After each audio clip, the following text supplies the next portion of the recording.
Hello बच्चों, let's read the question and the question says consider the following statements.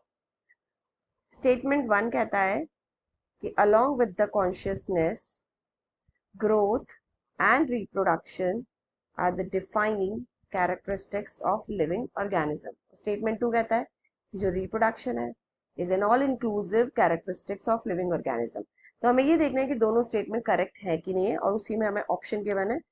Option A जिसमें दिया हुआ है 1 is true, second is false. Option B both first and second are false. Option C first is false, second is true, and option D both first and second are true.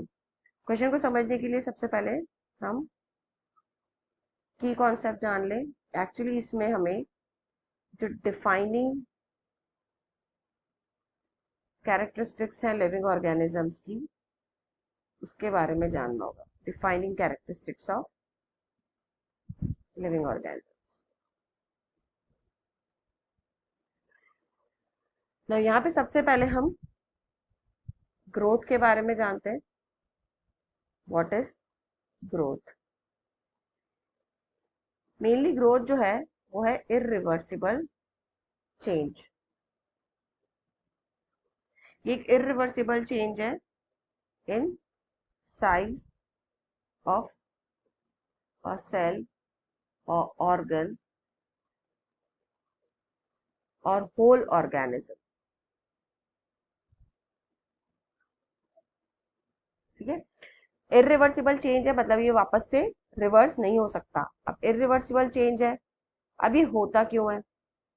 क्योंकि जो growth है उसमें क्या हो रहा है? Increase in mass plus increase in number of cell. तो हम ग्रोथ की एग्जैक्ट डेफिनेशन क्या कहेंगे? That is when the mass and number increases of a cell, the growth occurs. तो इसकी डेफिनेशन के हिसाब से obviously all living organism grow. सारे जो भी लिविंग ऑर्गेनिज्म है वो ग्रो करेंगे। तो लिविंग ऑर्गेनिज्म की तो प्रॉपर्टी होगी सही ग्रोथ। लेकिन अगर यही डेफिनेशन हम कंसीडर करें, like increase in mass and increase in number, then non-living organism can also grow, can also grow. How? इसमें हम एग्जाम्पल कंसीडर कर रहे हैं माउंटेन्स। तो माउंटेन्स तो बढ़ेगा ना। माउंटेन्स कैसे बढ़ेगा? Due to deposition of organic matter. Deposition of matter from outside. जितना भी मैटर है वो बाहर से डिपॉजिट होगा और माउंटेन भी ग्रो करेगा। तो हम ग्रोथ को डिफाइनिंग प्रॉपर्टी नहीं कह सकते। So growth can not be consider as defining property of living organism, क्योंकि नॉन लिविंग भी ग्रो कर रहा है।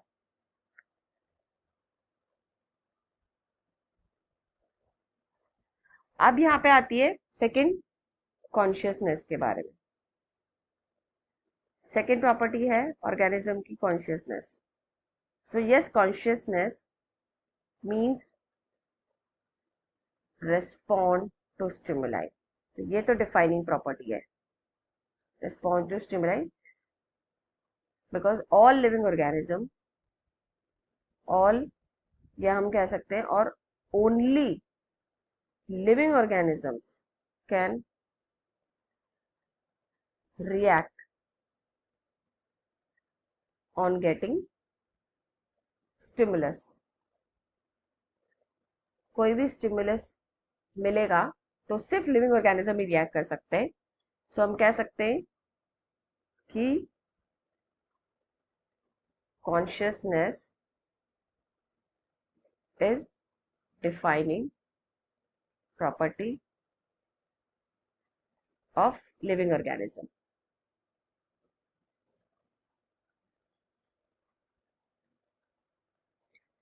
Now let's talk about reproduction. अब रिप्रोडक्शन पे आते हैं, क्योंकि थर्ड कैरेक्टरिस्टिक फीचर क्वेश्चन में रिप्रोडक्शन पे दे रखा है। अब रिप्रोडक्शन का मतलब क्या है? एबिलिटी टू प्रोड्यूस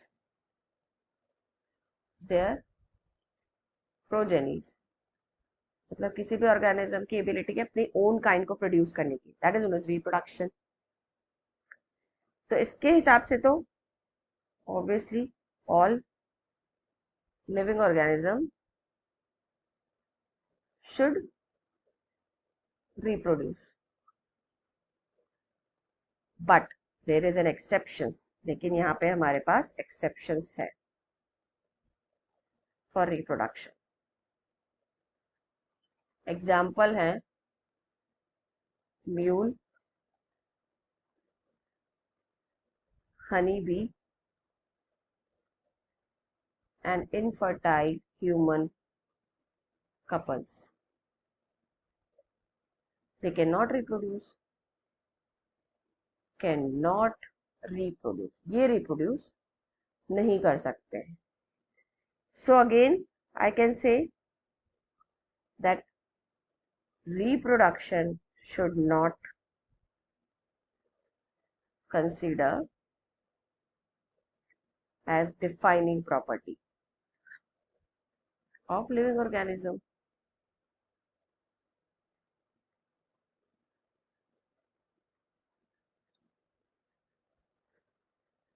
क्योंकि इसमें एक्सेप्शंस है, सारे लिविंग ऑर्गेनिज्म रिप्रोड्यूस नहीं कर सकते हैं। अब यहाँ पे हमारे पास जो स्टेटमेंट है, फर्स्ट स्टेटमेंट है that along with consciousness growth and reproduction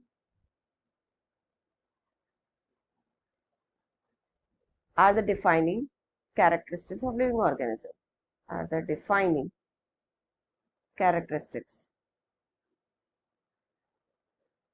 of living organism। Second statement कह रहा है कि reproduction is an all inclusive, inclusive का मतलब वही है डिफाइनिंग कैरेक्टरिस्टिक्स, कि सिर्फ लिविंग ऑर्गेनिज्म ही रिप्रोड्यूस कर सकते हैं, is an all inclusive characteristics of living organism. तो यहाँ पे हम देखें अकॉर्डिंग टू अवर की कॉन्सेप्ट, मतलब जो भी हमने समझा उसके बेसिस पे दोनों ही स्टेटमेंट गलत हो गए, क्योंकि जो कॉन्शियसनेस है सिर्फ वही डिफाइनिंग प्रॉपर्टी है इस स्टेटमेंट में।